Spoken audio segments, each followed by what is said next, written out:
and welcome to Rumours, the NFL Fantasy Football Podcast. It's 15 days until the regular season starts, and tonight I am joined by someone unlike Tom Brady in this pre-season.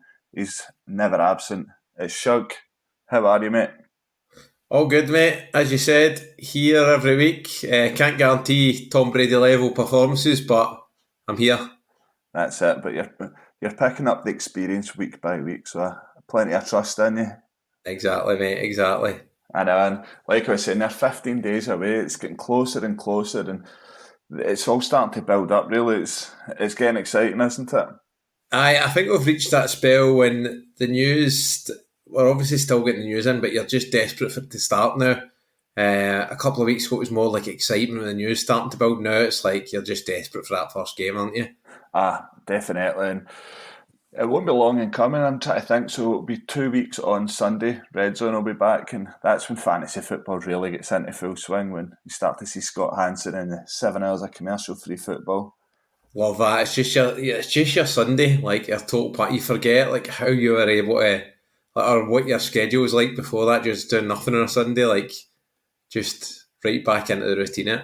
I know, and that's it. And talking about routine, things are starting to heat up in the fantasy league, and we've had a wee bit of scandal this week in our fantasy league, haven't we? We have, yes, an instant a guy that's already had issues in the past, hasn't he? Oh, his card's marked. So to give a bit of background on this to any of the listeners, that we run a fantasy league. It's got 12 in our top league. We've had a lot of people wanting added to the league, but there's no space. Obviously, 12 is your limit. We added another 10-team league as a second division, and the way things will go is 3 teams go up, 3 teams go down. Put it out to the guys to say, look, who out of your mates would want to join us and fill up the league? So loads of responses. It was great. We had, 10 teams, Shug? Aye. So it was good. It was good. So if any listeners remember, we actually had Toasty on, Toasty's Trades, which gets mentioned a lot, and he added his friend who goes by the name of Ray. So it gets a wee bit Manti-Teo here, if anyone's seen that documentary that's going about just now. Me and Shug were a wee bit suspect of who Ray could be, and by all means this hasn't been proven yet. So we decided to question Toasty on the matter, saying, look, who is Ray? He's not replied to anything in the chat. Nothing in WhatsApp's getting delivered to him, and kind of said, it's my mate, he's working away. And that started to raise the eyebrows a wee bit. What was your take on it, Shug? Straight away, I mean, I'll be honest, I hadn't looked for all the teams. When you said to me his profile picture was a cat, he hadn't said anything. Just alarm bells are ringing because we've previously thought he's been up to these sort of tricks. So, and then when you sort of dipped in, you asked him for a wee bit of evidence, and then we end up asking him for any sort of correspondence. He said, no, he's not on the socials. And then we said, right, have you got any? You said there's any screenshot of you talking to this guy? Surely, if it's your mate, you've got a WhatsApp message from the past, and he never produced. So, I advised the commissioner, yourself, to act quickly and get him out. And that I did. So Ray has now been banished from the league. Toasty is on a yellow card in soccer terms. So he's on his last warning. We've now replaced him with Dan. Never met him in my life, but seems a good guy by his introduction. And Toastfish, or Toasty-Teo, or Lenny, however we want to call him. If you want to come on the podcast and explain yourself and bring Ray with you, right? That's we'll put that out there, right? If you want to come on the podcast and prove that Ray's real, bring him with you and prove it yourself. Can't be much fairer than that, can you? Absolutely not. So Toasty-Teo, the invite is out there. Anyway, we move on to the news this week, and what was mentioned at the top of the show, the Tom Brady situation, Shug. It's very unlike Tom Brady, isn't it, with what's going on? It is. It's definitely, you always see him as a kind of model professional, leading by example. So it's kind of a strange one, and it's kind of a lot of rumours around it. Personally, I think I wouldn't be too worried. I think that Tom Brady has been in the league that long. What he's achieved. I think you've got to give him that respect, and I think he'll do the business when the league starts. Yeah, I 100% agree with you there. in terms of anyone that's not really sure, or they've been living under a rock, Tom Brady had left training camp or pre-season, so to speak, for around about 2 weeks to do with what they called personal reasons. Nothing's come out in the press. His agent has kind of come out and said something along the lines of, he'll tell you in due time or you'll find out in due time, but that's up to him and it's none of my business. But it was great because some of the rumours that were flying about was brilliant in terms of the hottest rumour out of them all was that it was actually on The Masked Singer. Could you believe that? I don't know what to believe, right? I think he might be doing something like that for publicity, but I mean, you know what it's like if something remains private, the rumours just go wild. So I don't know, but as I said, there's people suggesting he's maybe, if that's where he's went, then he's checked out mentally from the league. But I don't buy into that. I think he's that competitive a guy. I don't think he doesn't need the money. And if he wasn't that committed, he wouldn't come back for this year. Yeah, 100% agree with you. It could be something along the lines of that he's agreed to this when he's announced that retirement, Exactly. and he's now decided that that's what he's going to do. But along the lines of The Masked Singer, once again, for anyone that's not seen it, it's they've got like the celebrity under like a big elaborate costume singing songs, and the pundits and the guests have got to try and figure out who it is that's under it, which celebrity. Um, I just can't get my head round it. Imagine Tom Brady sort of dancing about a stage, head to toe in a pirate costume, Cannot see it. singing something like "Forever Young." What could you see? What could you see him singing? The Gambler. The Gamble. Imagine he was dressed up as Kenny Rogers. I just can't see it. I don't know how this. I can't see that. And then plus, because the rumours would come out, then it doesn't have the same impact. You know what I mean? Like, I think I can't see it. I think it'll be, but it has to be something reasonably big that you'll find out, and like the agent can allude to that. I mean, if it was, you think he'd say family reasons, but I think it is something, commercial or something on that lines, but I don't know what. Yeah, I see that it kind of maximises on this public interest where it does that sort of side project with NFT, the autograph stuff, he released that, and then there was a lot to Mhm. do with his underwear range. And it's kind of like, oh, it's Tom Brady, I'm over here, look, a squirrel, and he takes your eyes off it. And he's very good at these things. And there was something that pretty good that came out recently about him. Before he went to the Bucks, he was meant to join the Las Vegas Raiders that came out. Dana White that's president of the UFC was on a show at the weekend with Rob Gronkowski, and he said he had set up like a multi-million-pound deal for Brady to go to the Las Vegas Raiders. Everything was in place for him to move to Las Vegas and start there with the team, and John Gruden actually pulled it at the last minute. Aye. But amazing how the internet works. They like sort of circled back on when he done, I think this is from the Man Arena, and the clip was kind of like, yeah, I was meant to go to a different team than the Bucks, and then they decided at the last minute that they pulled the deal, and then what he said was, and I was thinking, they're running with that motherfucker, and what it is, he was talking about Derek Carr. Oh, is he? Huh? So a wee bit of needle there, so that's one to Aye. watch. But Aye. interesting in that. But no, further afield from Tom Brady, man that's always in the headlines seems to be Michael Thomas. Again, he was on the PUP list, missed the whole of last season, sort of suspended for 7 games of the season, and then on the PUP list, missed the season, has a foot injury again, on the PUP list, back off it, and now they're saying he's got a hamstring issue. Where does this leave him for fantasy relevance, Shug? I think it totally. He's not somebody anybody will really take a chance on, to be honest, anywhere near the relevant picks. As you said, he's had his issues in the past, and now it's just seems to be one injury after another. When it gets to a stage, and as I said, we've missed a full season. It's very difficult anyway. And then if you're missing the start and you're kind of in and out, I know this can happen on the back of a serious injury. You can get wee niggly things come up, but it just seems, well, with everything taken into account, I just don't see us having any real fantasy relevance this year. Nah, we're talking about a guy that he's a fantasy superstar when he's fit and he's playing and his head's on it and he's not thinking about contracts and trades. Yep. It could be a real asset to anybody within fantasy, but I'm just not even going to touch him. I'm not even going to entertain it. When we look at the flip side of that as well, though, Chris Olave and Jarvis Landry, we seem to be talking about them quite a lot, and I think it's off the back of the Michael Thomas stuff that's been going on for a few weeks now. Yep. Their stock's got to shoot through the roof, I think. Yeah, absolutely. I mean, I still feel that that's a strong team, and they've got plenty now, and the more of the spotlight on them without Michael Thomas in there. So, yeah, I think their stock has to go up. Yeah, and I think, look at Jarvis Landry, plenty of experience. He's done well everywhere he's went, albeit not as a wide receiver one. But he's one of these late round picks where if he's floating around and he's there's a good chance that if he's fit, he could slide in at the wide receiver one.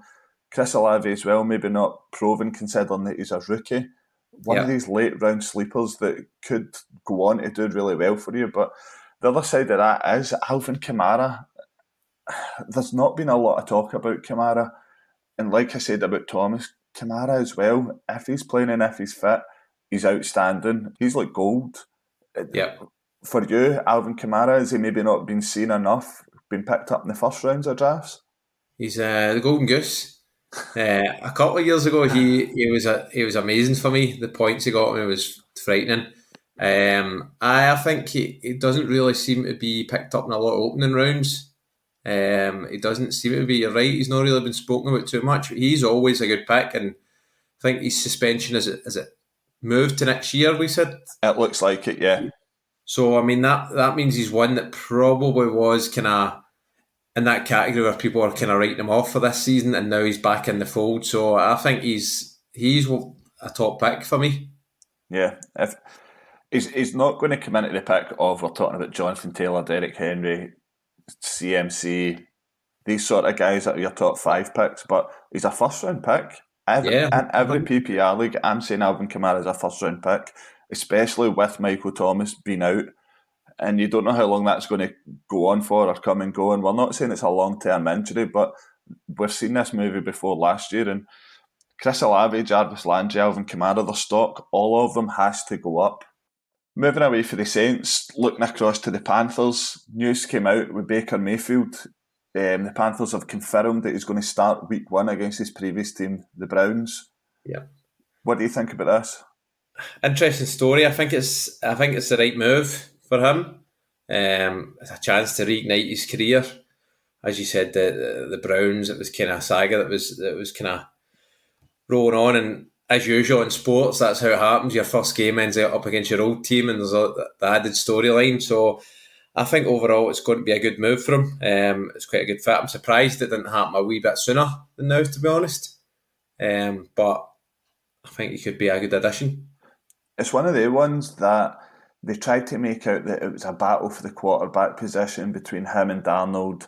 It was going to come down to like the last week, but let's be honest, the Panthers wouldn't have stretched out and got Baker Mayfield had they been completely convinced with Sam Darnold. Yeah.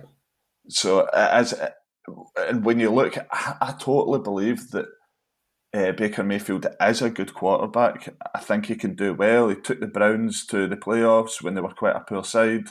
And I think he could do well at the Panthers. If Christian McCaffrey's full fire in there, DJ Moore's stock goes right through the roof because, let's be honest, their wide receiving core's not great. So he's going to be the number 1 target. Is this a guy you'd look to take 12-team league, 3rd, 4th round?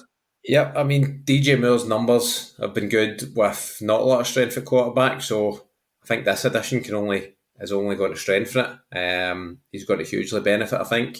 If everything clicks for them, he could be a really good addition. Yeah, the only downside, this is who Toasty Teo supports. True. Well, we want them to beat every game. That's it. So now, considering everything that's happened with the Browns with Deshaun Watson, like I'm fully behind the Panthers against the Browns. Aye. But as I said, it's so interesting. This always throws up, doesn't it? It's like the first game for somebody. It's like, was Deshaun Watson, was his first game back not meant to be against the Texans as well? That's right, week 13. Yeah. So it's always stuff like that. It's as if the NFL throws it up deliberately. Like, Well, that's what they were kind of saying when the Deshaun Watson suspension came out. It's like, where did they just pluck 11 games from? Include the Aye. bye week. He's back week 13 against the Texans, who sat out of last season while this was all going on. They're almost turned into the XFL. I tell you, I can't wait till that comes back. Beer snake. Oh, I love a beer snake. We need to start that in the SPFL.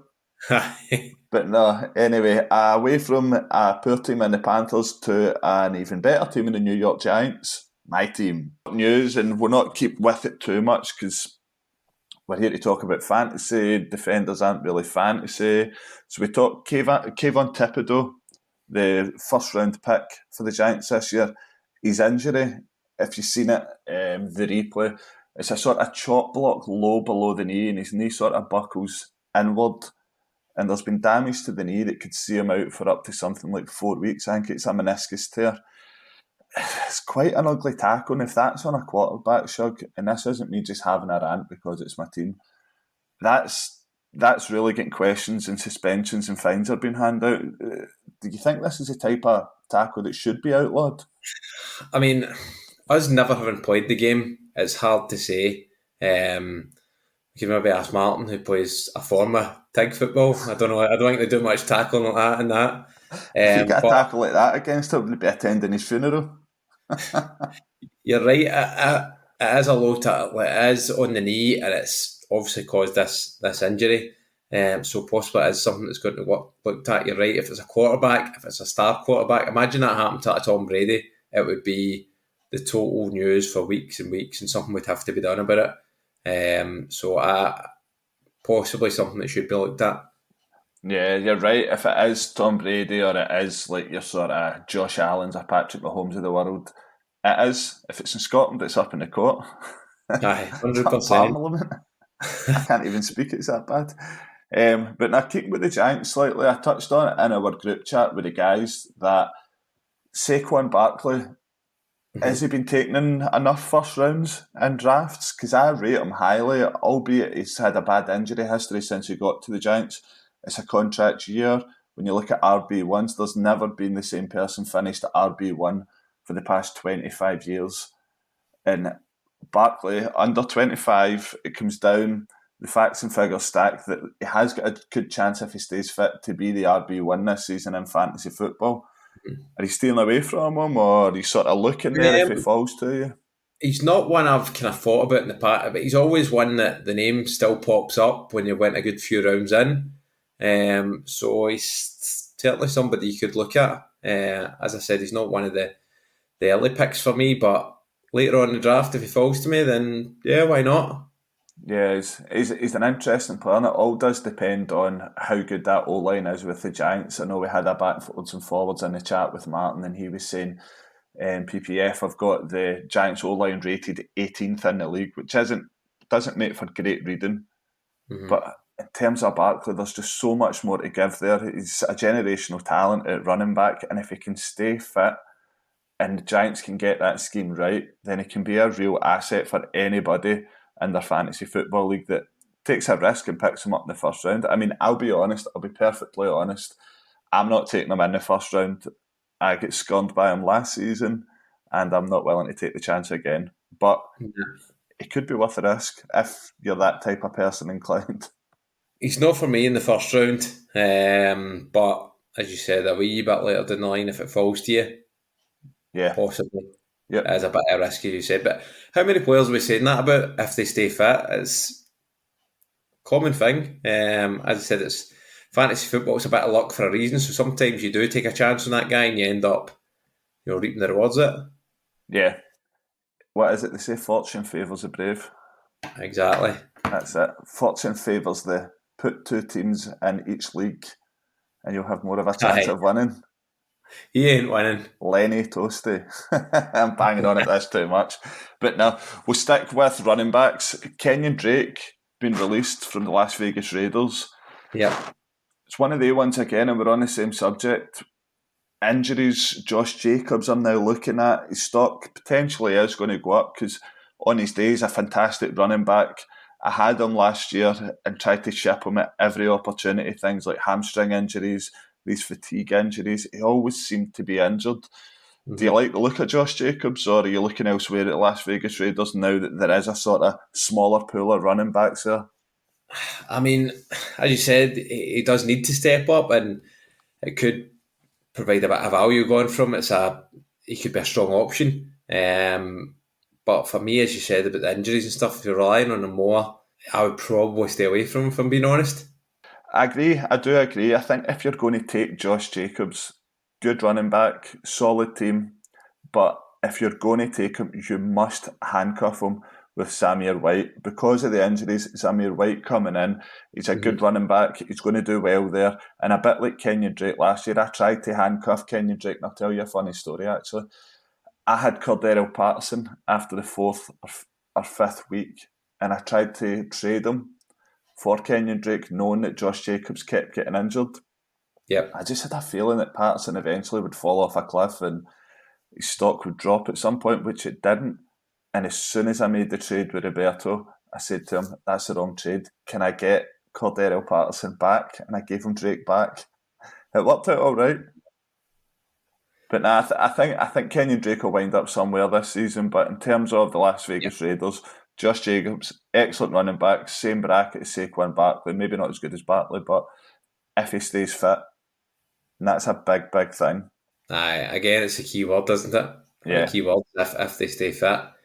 As I said, for me, he's probably too injury prone.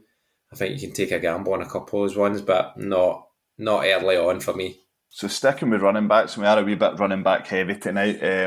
We will get onto some tight end stuff at the end, but looking across to the Baltimore Ravens, Shug, Gus Yep. Edwards now on PUP. The next guy up, we spoke about him the other week, J.K. Dobbins. His stock obviously just got higher given the lack of competition around about him. I'm not sure if they're going to reach out and get anybody, but is Dobbins you'd now go for someone possibly higher than the fifth round, a wee bit sooner?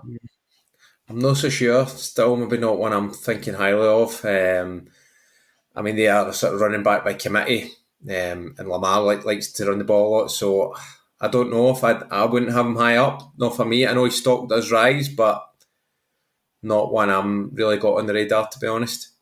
Nah, I'm the same. I'm the same. I said that a couple of weeks ago. They do like a running back by committee there. John Harborough is very notorious for that in terms of Lamar as well, using his legs to get around, and he likes to throw a lot. So it's going to be interesting there. And staying with the Baltimore Ravens, are the kings of pre-season, are they? Aren't they? Yeah. That's now a record 22 straight pre-season wins there. That's a phenomenal record, and I think it dates back to something like Vince Lombardi's Packers in 1959. Mm-hmm. Oh, I mean, it's an incredible start. Don't know what it means when it comes into the regular season, but it's incredible. And they play some good teams. It's not as if they play a kind of weak pre-season schedule. One thing I think in any sport, what it will do is when you've got a record, it sort of drives people to try and beat it. It drives them to try and keep it going. So what it'll do is, we spoke last week about how teams practice and go to these pre-season games and treat them like the real deal. It ramps it up even more when there's a record on the line. So they like that. Every game's treated like a really massive game now in pre-season. Yeah, I don't know if it's instilled by the coaching staff or as the players themselves, but it is a coach's dream that your pre-season games do become competitive, Yeah. especially with the turnover in players in these NFL teams. That, like you said, there is a lot of players fighting for contracts, guys coming out of the team trying to take their chance at every opportunity. That they are keeping that streak of 22 games going, which started in 2015. So it's over a span of 7 years, which is phenomenal. It's really Yeah. good. But aside from that, we're going to have a wee look at what tight ends we like the look of this year. And what I say by that is not the usual ones, not your first, second, third round ones that you'll go and reach for in terms of Travis Kelce, Mark Andrews. This year, a lot of people are high on Kyle Pitts. I'm meaning that running backs are obviously your premium picks, your wide receivers too. They're the guys that give you the points. But within a sort of 12-team league, even a 10-team league as well, having a quality tight end can really win you games and spur you on, because if you're leaving that to the later rounds and just taking a chance and picking up a rookie, you can find yourself in trouble. for me, when I look at a tight end, I'm looking for a guy that's going to give me 10 plus points a week, a couple of catches a week, because a lot of their game's based around blocking, and a touchdown every now and again. I know last year you were high on TJ Hawkinson, Yep. aka The Ham Hawk. main man. I had him a couple of times. He tried to trade with me. I wasn't for letting him go because I do know that these guys can pay off in the long run. But who would you be looking at sort of in the later round, maybe 6, 7, 8, where you're starting to think about your tight end? As I said, the Ham Hawk's my usual one. Him and Big Schultzy. Yep. Big Schultzy. I think both of them, I would fancy coming out with strong points. As you touched on Kelsey, that's the one everybody wants. But the way the draft works out, we spoke about strategy. I'm not giving up a top wide receiver or running back when that's still an option to go and get a top tight end. Yeah. You know, but it is important. So it is about finding that balance. So I find these kind of guys in the sort of just below the top tier is probably where I'm aiming at. I'll get my running back and wide receiver sorted, and then I'll dip in over there. Yeah, I like the sound of that. I'm looking at names here and sort of guys that stick out to me. Zach Ertz, who recently moved to the Cardinals. I like Zach Ertz, had a strong end to last season. He is a good tight end and done well at the Eagles. Good quarterback behind him as well. I think he sits around the sort of tight end 10 spot. His ADP at the moment's 90. A few other names mentioned here. Pat Freiermuth. I know Martin tends to mention him a lot, along with Cole Kmet at the Bears, who's currently ADP's 129. But a guy I really like the look of is Irv Smith Jr., rookie tight end. He underwent thumb surgery recently and he should be back for week 1. But some of the comments from the coaching staff there were that we need to get this sorted as soon as, because he's going to have to use his hands quite a lot, hinting that he's going to play like a sort of wide receiver tight end where he is catching a lot and he's seen a lot of targets. So that could be a sneaky wee sleeper there. And Irv Smith Jr. is currently sitting at ADP 155. So it could be a good one there. Absolutely. As I said, I like tight ends in terms of trading. I think it usually gives you a wee bit of leeway in the trading. You can, maybe it's one you wouldn't really want to give away, but it's a wee bonus that you can put in the trades. Yeah. So I think using tight ends wisely in the trades can work well. Yeah, and you're 100% what you say there. And the tight end trades tend to come around when guys have got bye weeks, because it is a very thin market. And if you've got no tight end and you're dipping into your waivers to try and find a sort of golden gem there, they're very hard to come by. But yeah, the only other one I like the look of who signed up recently to the New York Jets is CJ Uzuma. ADP currently, if I've got this right here, is 254. I don't know how right that is, and it's a typo from me. But he proved last year at the Bengals quite a good tight end. Surprised he didn't stay there. But it could be one of these ones where you do sneak him in. So tight ends are important. Not so sure about going reaching apart from anyone aside from Mark Andrews, maybe George Kittle, Kyle Pitts.